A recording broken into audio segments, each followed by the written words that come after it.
Hello everyone, my name is Raijin and I have been on YouTube as a creator making videos for 3 whole years now. And to celebrate a couple days ago on the actual 3rd anniversary of my channel, at least since my first upload, I had put out a YouTube community tab question and also on Twitter just saying, hey, send me your questions that you want me to answer in my 3rd year anniversary Q&A video. And here we are. I don't expect everyone to have seen that. If you haven't seen that or you still want to ask me a question, go ahead, ask me in the comment section down below. I will try to get to everybody's questions, at least within reason. I'm not going to answer everything under the sun. Also, I'm going to try and have chapter markers in the playhead of this video. YouTube hasn't really been cooperating with me lately on that, so there will be in the description and pinned comment. In both of those, I will put out timestamps for every question, so you can go down in the description and pinned comment to find those. That is, at least if YouTube doesn't cooperate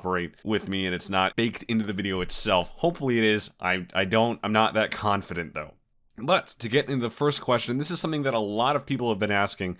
What inspired you to become a YouTuber in the first place? And the simplest answer to that is basically, so for me, YouTube and other different online media and videos has basically been my main source of entertainment for a very long time now. I'm just turning 25 very quickly. Probably by the time this video comes out, I'll be 25. August 26th, by the way. Yeah, I mean, ever since high school, really, YouTube and online video has been my main source of entertainment. And it's kind of just me wanting to create the things that I've been watching for so long now, right? It really is in the creation aspect, community aspect, and things like that, being part of a community. I can't overstate how much I appreciated going to RTX because of that community aspect and finally being, physically in this community in person that I've been participating in for so long and getting to meet so many people. I really enjoyed that. It is that community aspect. It is that sense of creation as well, of making the things that I've enjoyed watching. Actually, I've watched it for so long. Now I want to make that. And mostly, if not entirely, editing has been self-taught. So that's basically the long and short of it. And the next question comes to us from Maxi on Twitter. What first got me into RWBY and Rooster Teeth? And the answer is, back in high school, a friend of mine showed me Rooster Teeth's Rage Quit Surgeon Simulator, or rather, Achievement Hunter Rage Quit Surgeon Simulator. From there, it wanted to let's play Minecraft from Achievement Hunter and things like that. So it was actually from Achievement Hunter. And on the old RT website, underneath the video player, there would be recommended videos to watch next. And it was stuff from all over their company at the time, right? And at the time, it was the red, white, black, and yellow trailers. I just happened to come across those underneath, Let's Play Minecraft Cloud Down or something like that from the early days of Achievement Hunter. Before Volume 1 ever even debuted, I was there. I was there the day that Volume 1, Chapter 1 debuted, and I watched it along with the community. I've been a part of the community ever since then, actually. It's just that it took until 3 years ago for me to then contribute to the community in terms of YouTube and Twitter and things like that. And that's a roundabout way of answering that question. Next comes to us from Greg S1020 on YouTube. What was the hardest part about starting a channel? And to me, the answer is just finding my voice. The earliest videos on my channel, I didn't really have a voice. I wanted to contribute, but I didn't know what part of myself to put into my content, basically. That's kind of a weird thing to say, but... And I've kind of experimented with that over time, but it is finding your voice, finding what part of you want to be the engaging side of your content. How do I draw people in for me? Starting a channel, especially in the middle or at the end of Volume 6, going into Volume 7 of RWBY, this was end of 2019, heading into 2020, actually. So there's already so many other, people in the dedicated, RWBY YouTube space.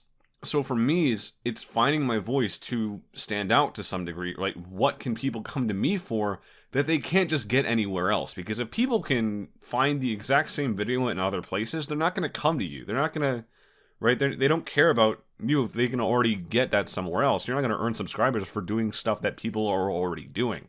So it had to be, the hardest part was just finding that angle, finding the part of me to put into the videos that people would actually give a crap about me for, in a certain sense, There's so many different decisions that go on behind the scenes. All of this has been so purposeful, right? From the get-go. I've made so many very specific decisions behind the scenes, under the hood, whatever phrase you want to say. So when it comes to like, oh, you should do this, you should do that, it's like, well, that's not me, you know?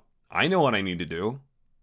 I know what I need to do. I don't need people telling me what I need to do. I have my voice. I have my way of going about things. So that's basically the answer to that. And the next questions, I got a couple from Dan, the voice behind that Kaito Dan. Hi, Dan. Dan asks, what channels do I watch casually? And that is, the YouTube channels that I watch casually. That changes a lot. That's changed a lot over the years. Right now, the one that I just started getting into was a guy by the name of Flats in the Overwatch community. He's somebody who's actually late into the game on the Overwatch community as well. Overwatch video game from Activision Blizzard.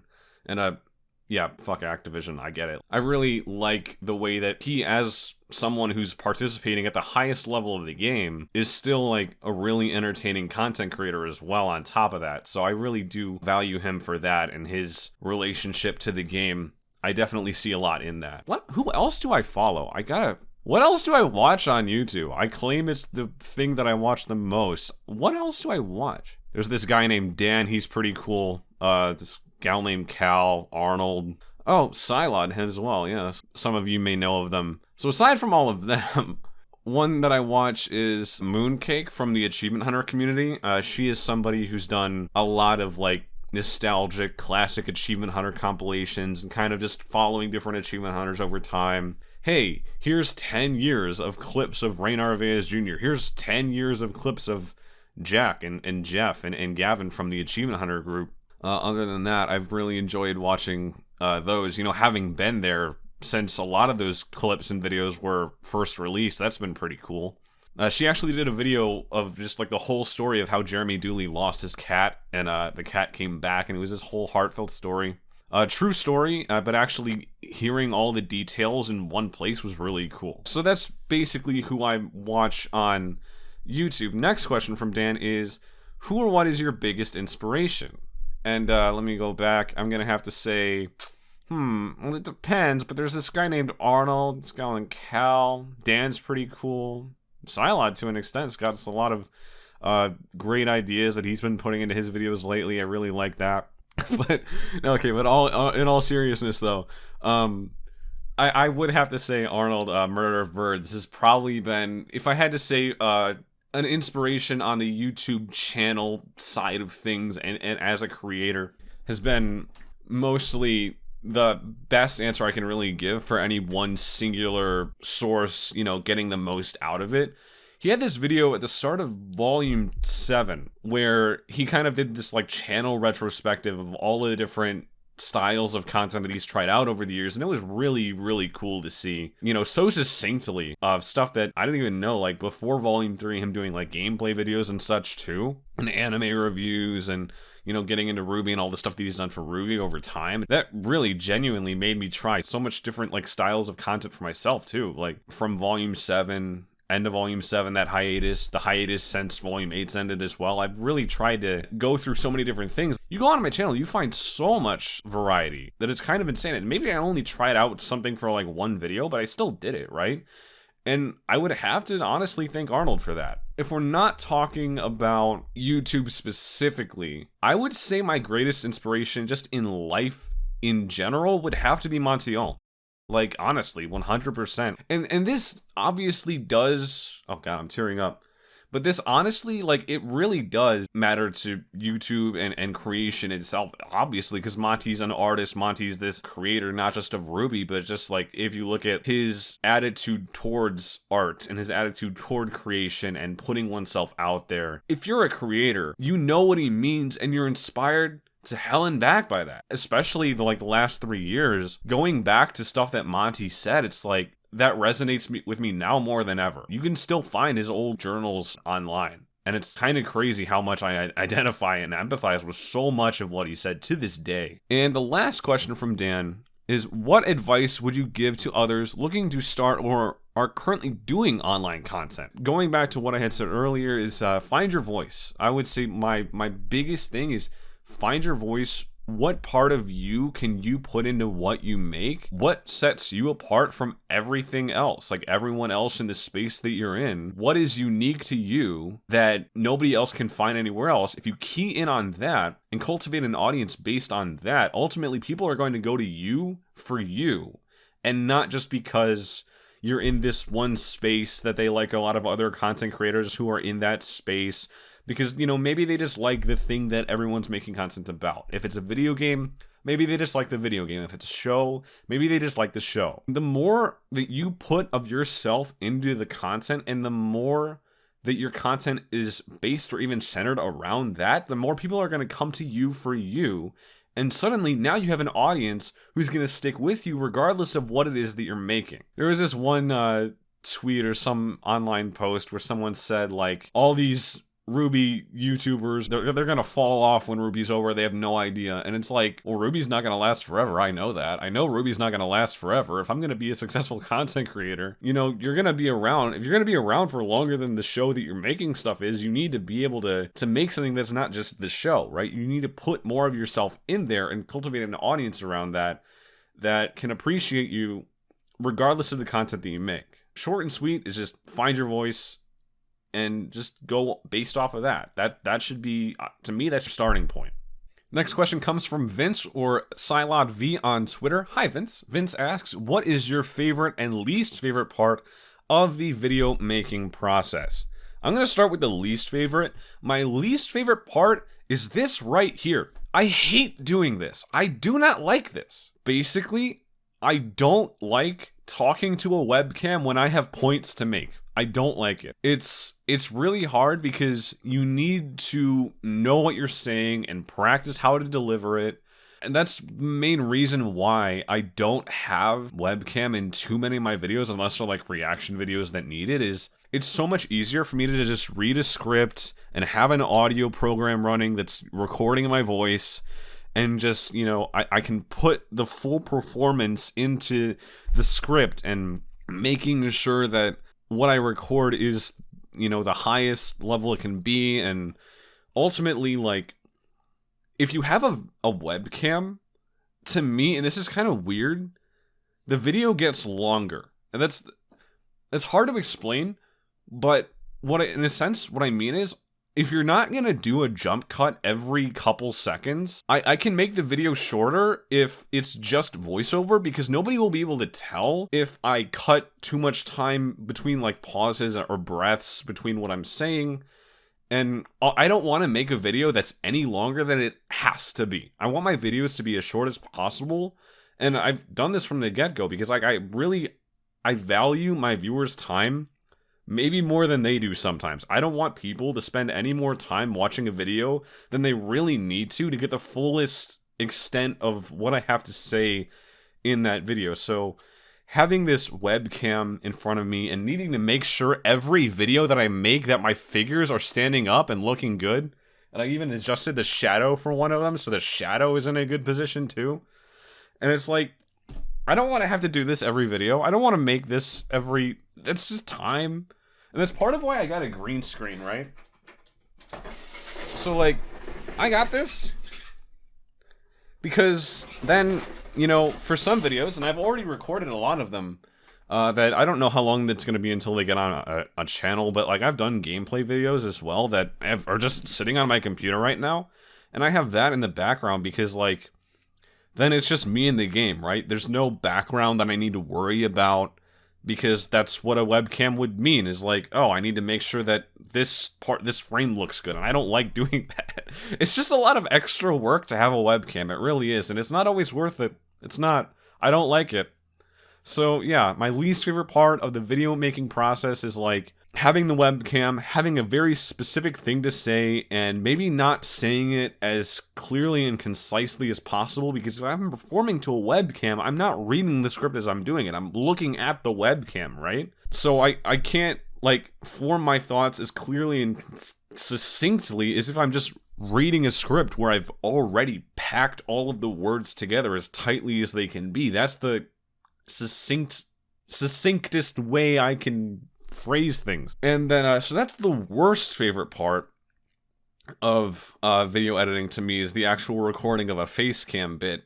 My favorite part of the video editing process is the editing itself, is putting a bunch of audio clips and pictures and video clips into a timeline, laying them out, and constructing the video, you know, in the actual editing software. I genuinely enjoy doing that. Like, I don't know, and I'm sure I'm kind of weird for that.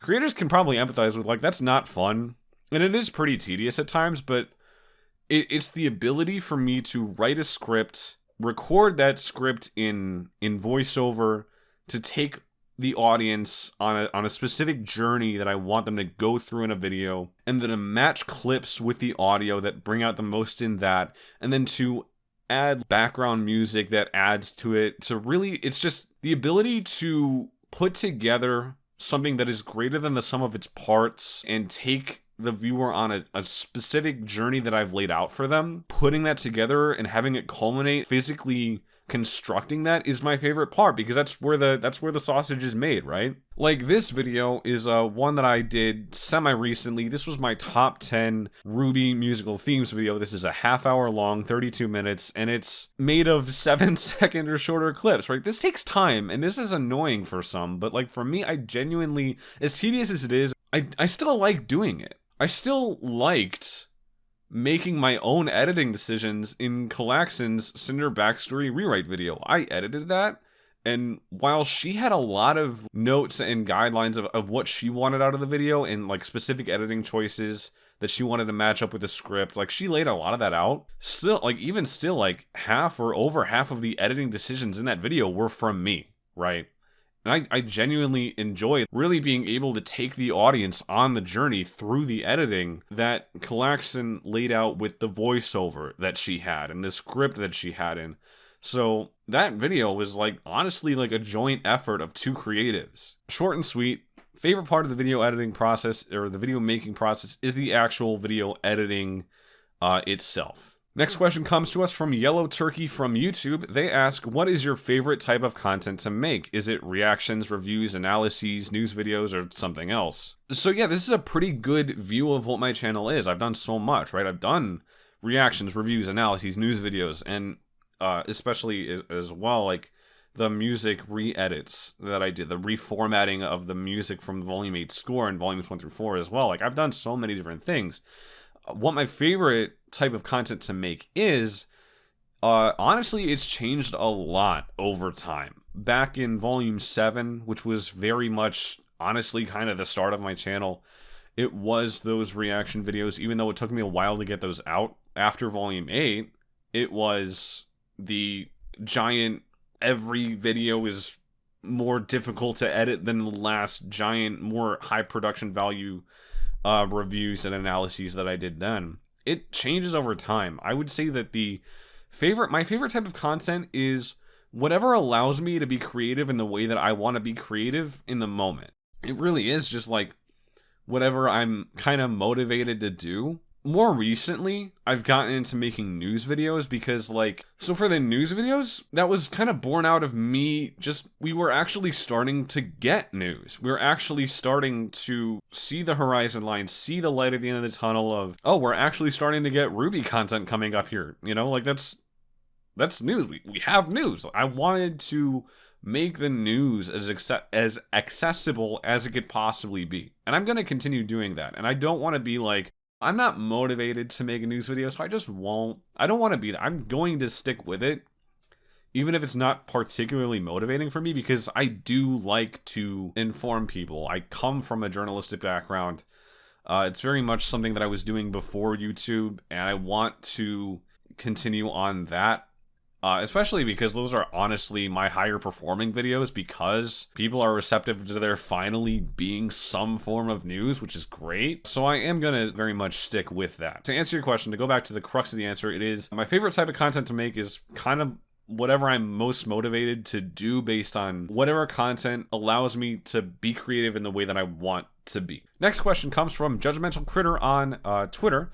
What's your favorite food? So this is kind of weird, but like, my family is full of foodies and I'm not a foodie. Food sometimes is just like the thing that I need to do to get back to what I was already doing. I'm gonna eat and then move on with my life. I don't remember something by the food that I ate. Like, I don't remember a place that I went by the food that I ate there. And I still remember the food. I'll remember the food, but it's not like the thing that sticks out the most to me, if that makes any sense. So, as for the specific food, it would probably have to be like pasta. Pasta's the one thing that I could eat and eat too much and, you know, get sick from it maybe, but not care because it tasted so good. Like, that's the only food that I would overeat and not care that I overate it. So, based on that, I'm gonna have to say pasta, though I do enjoy a good cut of meat like steak or brisket or things like that. It would probably be pasta. So next, I have a couple questions from Kalaxin on Twitter. She asks, what is something I've always wanted to do with my channel-wise, but I haven't gotten the chance to make yet? And I don't have an answer for that, because I've kind of, during Volume 8, I built my PC, because my PC was kind of the hurdle that I needed to get through. I needed to build a PC that was powerful enough for the videos that I wanted to make. Building the PC in the middle of Volume 8, and then heading into the off-season that we're still in from Volume 8, I built it to get to the videos that I wanted to do. So after Volume 8 ended, I now had the ability to make a Volume 8 review video that was an hour long and had way too much in it for its own good. You know, way too much editing. And every video that I've made in Volume 8's off-season, you know, all the big ideas that I've had and big videos that I've made have somehow been more intensive, more detailed, more difficult and time-consuming to make than the last one. So there was that Volume 8 review, and then the Your Name video that I made that Kalaxin actually helped with, you know, peer-reviewed my script. That, for a long time, that would have been the answer to this question. That was the video that I wanted to make for basically my entire channel's life at the time. That I didn't have anything powerful enough to make that video to my ideal. I couldn't match my ideal of that video in my head, so I couldn't make it for the longest time. But then I made that, and that was so much editing and so much effort for a video that has 100 views right now. That video has 100 views because YouTube's like, what's this RWBY guy doing making Your Name anime videos? We're not going to recommend that to people. That's not going to go in the algorithm. And it's got 100 views. And then going from that to my top 10 RWBY musical themes video was another huge video that I had actually had ideas for at the end of Volume 7. When the Volume 7 soundtrack released, I was just utterly in love with the Amity theme, which is, you know, the #1. And I'm like, I don't know if I'll make that video. And here I am, you know, over a year later, I've made that video. So that was another video that I wanted to make that I just didn't really get the chance to, and I went back to it. Moving on. Do I have any hidden talents that we don't know about, like singing musical instruments or anything like that? So, like, here's the thing, right? Everybody sings in the shower. Everybody will, like, sing in the car on the way to work or getting groceries or stuff like that. You know, when you're alone, you'll punctuate stuff with song. And it's like, everybody thinks they're a good singer until somebody else tells them that they're not. So I probably just fall into that category as well. But I will not sing on camera. You can't make me do it. Next question from Lulcy on Twitter. What inspired you to make your RWBY visual evolution videos? And the answer to that is because... So this goes back again to finding your voice, right? What part of myself do I want to put forward? I didn't know yet, but I still wanted to make videos. Those visual evolution videos, and I did part 2 about the color. I did a part about the 2D assets because for some reason I thought that was worth talking about. And then I did another one about RWBY's animation evolution over time. That video series was basically the story of we're watching with RWBY over the course of its 8 to now 9 volumes. We're watching a production studio and an animation studio really honestly be born and grow over time. So I just kind of wanted to have a video that was as objective as a video can possibly be, that keys in on all of these different elements of RWBY's evolution over time, because there wasn't really a video like that, right? that was me looking for what can I bring to the table that nobody else has brought to the table, and that was, you know, my first idea is really, I mean, people have talked about that. There have been a lot of videos about that at the time, but they were all like 5 minutes long, or they didn't really get into it that much, or they kind of just brushed on it a little bit, but no, actually taking a deep dive, nobody had really done that yet, so I chose to do that. That was my first foray into video making. And their next question is, there are a lot of RWBY music related videos on your channel. Are you an aspiring musician?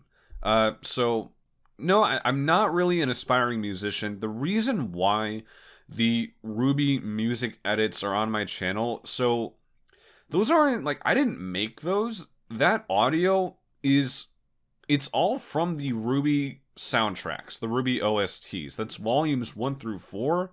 And then volume 8 as well. And I did do some, like, I did edit some of them together. I did kind of do, like, different compilations of different things because I saw something there. And to an extent, I could definitely see how you would ask, like, are you an aspiring musician? But ultimately, it was born out of the need for accessibility, right?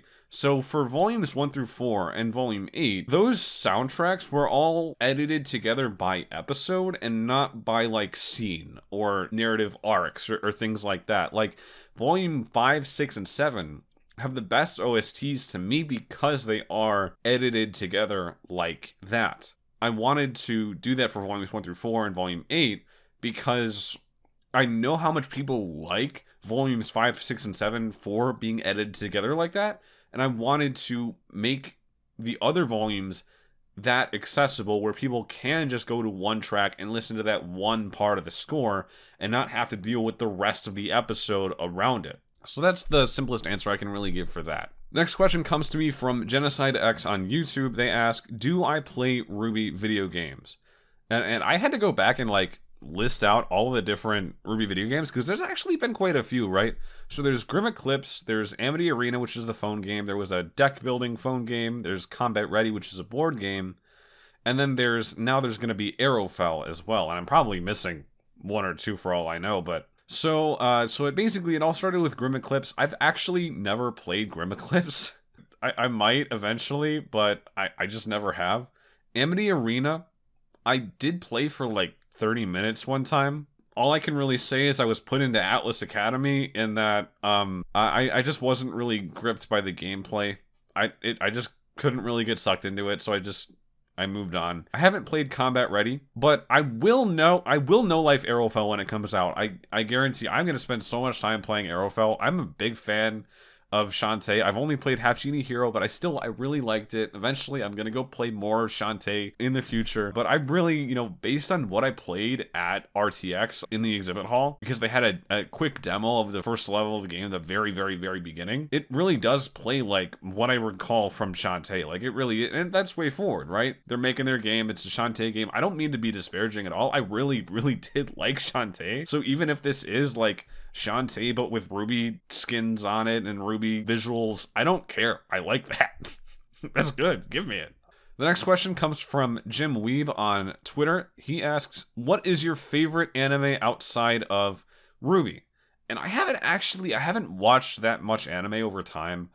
The two biggest, or I guess most mainstream anime that I've seen are Naruto and Fullmetal Alchemist Brotherhood. So I basically watched, as a kid on Toonami, the very beginning of the show up through basically the start of Shippuden with the Sasuke retrieval arc. And then Fullmetal Alchemist Brotherhood, I watched that mostly in college. Great anime there as well.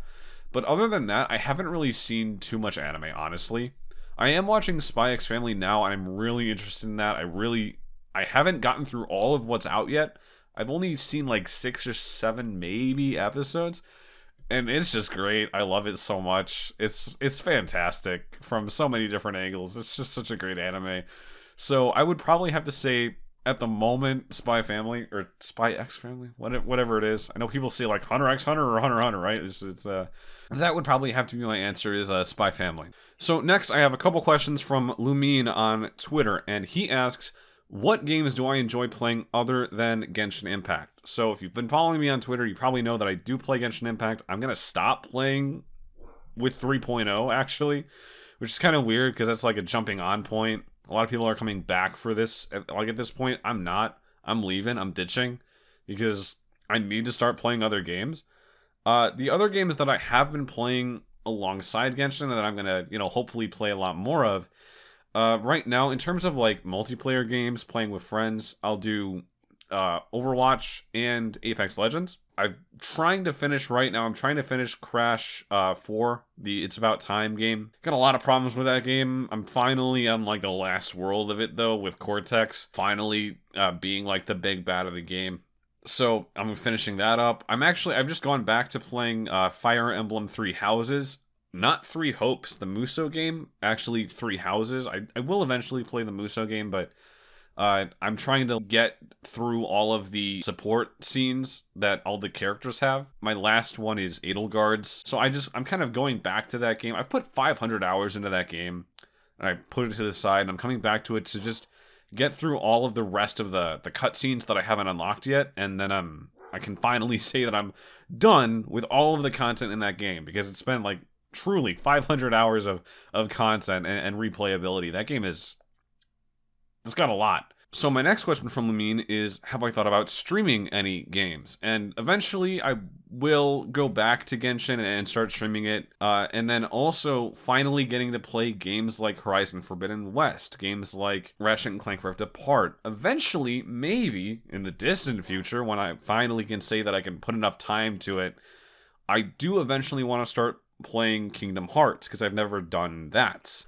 So if I ever did, and I do eventually want to stream video games, and very much that was part of why I wanted to build a PC, getting into that style of content too, and I was gonna start doing it over the Volume 8 off season, but it didn't quite happen. But maybe after RWBY Volume 9 ends, and I can get all the content that I want for RWBY out of the way, and maybe at that point, start actually streaming those games. And Lumine's last question, would I ever consider doing videos on Genshin's lore? And the simplest answer is no. I'm not interested in Genshin's lore, to be completely honest. To me, Genshin has two stories. One is everything that happened in the distant past, and the other is everything that's happening right now. And obviously, it matters. The past matters. I know it does. But like, you can get through the main story without needing to know all of that stuff.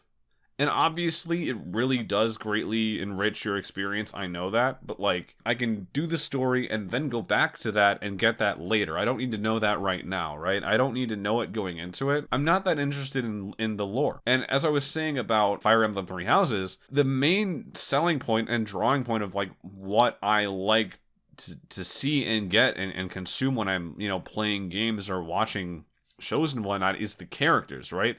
I went back and I'm still trying to finish up Three Houses to get everything out of Edelgard's character, spend as much time as I can with their character. So the stuff that draws me to Genshin Impact as well, like, it is the character. So the kind of content that I would make for Genshin, if I ever did, and I have actually been recording some stuff that I don't know when the hell I'll ever release it, is the limited time events for all of Genshin's characters. The Irodori Festival, the Lantern Rite 2.0 Festival, the Shadows Amidst Snowstorms Festival. Actually, I didn't record that one, but I still enjoyed it. If I ever did Genshin videos, and if I ever do upload these, which I have no timetable for that, it would be character-focused videos, basically. So that is all for Lumine's questions. Next, the rest of this is questions from Autumn Sorbet on Twitter. They asked me a lot of theories and questions about RWBY. Their first question is, besides something to do with time, what do I think Oscar's semblance will be? And I don't know. I don't theorize that much about stuff like that. Mainly, the only thing I have to say about whatever Oscar's semblance is, I wouldn't mind if it's extremely overpowered. Like, if it's like OP as hell, I don't care.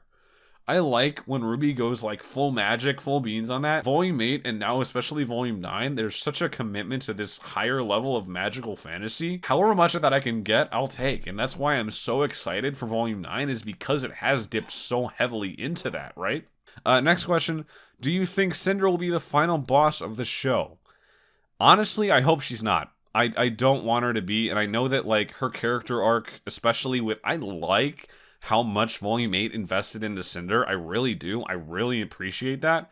I know that, like, too little too late. Sure, that's fine. She could have had a character back in Volume 5. Great. She had a character arc that could have been expanded upon in Volume 4. It definitely could have led somewhere, but it didn't. So honestly, if it happened in Volume 5, like, it was honestly, actually, it was meant to happen there. We were meant to get Cinder's backstory in Volume 5. That's when it was going to start. If it did, great, but it's here now, and she has a character arc, very much. She's gone against Salem a heck of a lot, and she's gonna continue doing that. She very much wants to overtake Salem and be the big bad. She definitely sees a lot of that in Salem, and she has a character arc about, going against her abuser, overcoming her abuser. We saw her do that to Madame. She wants to do that with Salem now, so she could. It just wouldn't be a satisfying story. I don't want to see that. Do I think Emerald will turn on the heroes? Their next question. Again, no, I don't think so. I think that her character arc will matter a lot in Vacuo.